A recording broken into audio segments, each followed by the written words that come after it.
There is one type of niche that I see every new Etsy seller going for, but I highly recommend against it. So in today's video, we're gonna cover what these niches are, why you shouldn't go for them, and what to do instead. A lot of the time, when I do an audit for someone who has a kind of new store and they don't have any sales yet, majority of their listings are for the next coming holiday. But there are 3 massive reasons that as a beginner, you should not be chasing holidays. And I actually attribute a lot of my success at the beginning to having not done anything holiday related. The first reason you should not be doing this, especially as a beginner, is because you are competing against pretty much every other store out there. Almost every single print-on-demand store has holiday themed products. Christmas, if you are making sales with anything, you probably add in Christmas listings. So as a brand new seller, you are competing in these niches that are highly saturated, and who's gonna get the sale? The store that doesn't have many reviews yet, or the stores that already have a history of selling and they're already ranking on page 1. So coming into Erank so I can show you exactly what I mean, Easter just passed, so I saw a lot of people doing Easter shirts. So we have Easter shirt, they get about 1,700 searches a month, over 200,000 competition. For a lot of niches, I recommend people niche down. So you do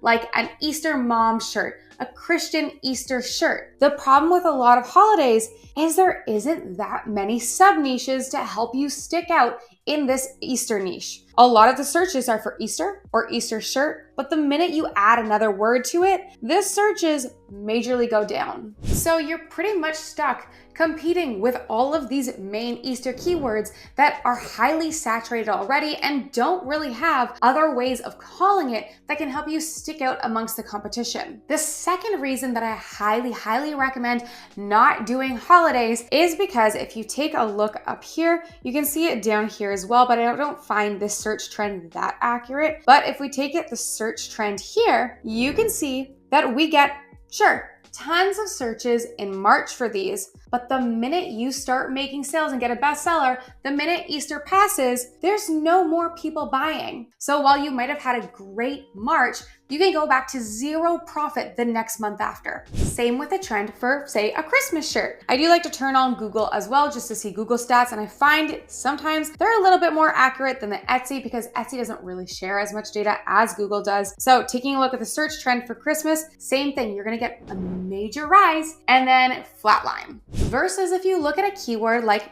nurse shirt, you can see that they have a steady amount of searches every single month. And this is an example of an evergreen niche. And don't worry, after my 3 main reasons why we're not doing holidays, I'm gonna go into evergreen niches and how to stick out with those and why those are what you should be focusing on. The third reason that I do not recommend doing these is because the Etsy ranking will not be in your favor. Coming into Erank, if you take a look at your listing audits, you're gonna see some of my products here. I can see that this one's actually ranking pretty well. And if I click into this, I can see a lot of data about this product. But something you might notice is if you scroll down, even though I don't have the best SEO, this was a product I've done a very long time ago. It was created over 2 years ago. But coming down, there's sales history. Why is sales history in your listing audit? Because sales affect how you rank. One factor that plays into your Etsy ranking is your listing quality score. And this is how people are interacting with your listing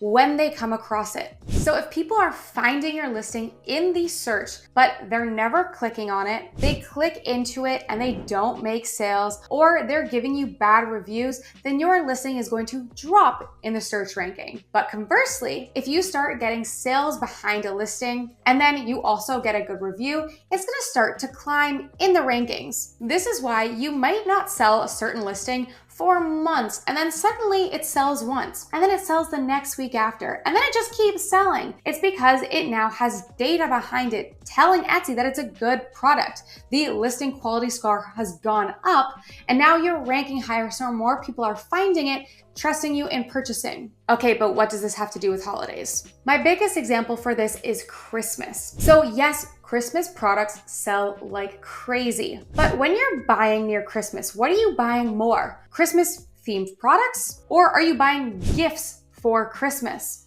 And when you're buying gifts for Christmas, you're not usually buying Christmas themed products for someone's Christmas gift because they're opening it on Christmas. Evergreen niches, which are niches not tied to a holiday, say for pet lovers, running lovers, if you have a hairdresser, those types of things are going to be selling as gifts. And most people on Etsy are shopping to buy gifts. So during Christmas, not only are gifts, which are not Christmas themed, selling more, but when they start selling for Christmas, they're getting this quality score behind them. So they are climbing the rankings. They might have been on page 5, now they're showing up on page 2 or 1. And once Christmas is over, they're going to stay on page 1 or 2. So for example, an interest, say reading shirt, might sell really well as a gift during Christmas. It isn't tied to Christmas, so it still has searches and purchases year round. If you take a look at here, it's pretty high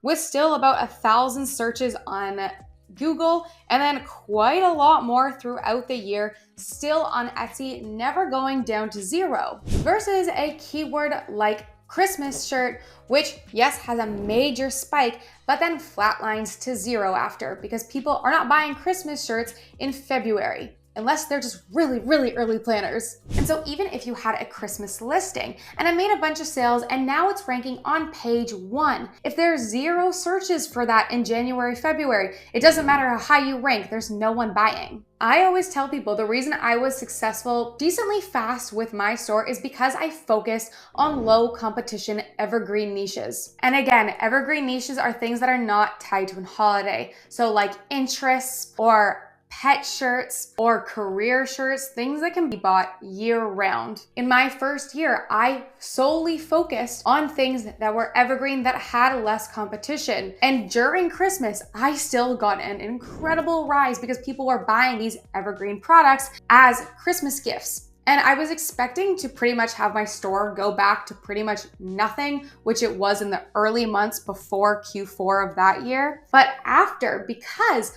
all of those listings had improved their quality score, they kept selling in January, February, March, and year round. Versus I have students that put all of their time, months, into building up for one holiday. And sure, it might have made sales, but then once that date passes, unfortunately, they've flatlined and become really, really disheartened. And what's also great about a lot of evergreen niches is if they're too competitive, there are so many sub niches that will work. So if you come into Erank and type something like nurse shirt, which is an evergreen, and you scroll down, I just have phrase match turned on and I sorted by average searches, we're gonna get a ton of related searches in the nursing niche that still have tons of sales. Things like mother baby nurse shirt, labor delivery nurse shirt, we have oncology nurse shirt, we have ER nurse shirt, tons of other sub niches that you can go for that are less saturated that still can sell all year round. Once you have your cushion of evergreen niches that are selling year round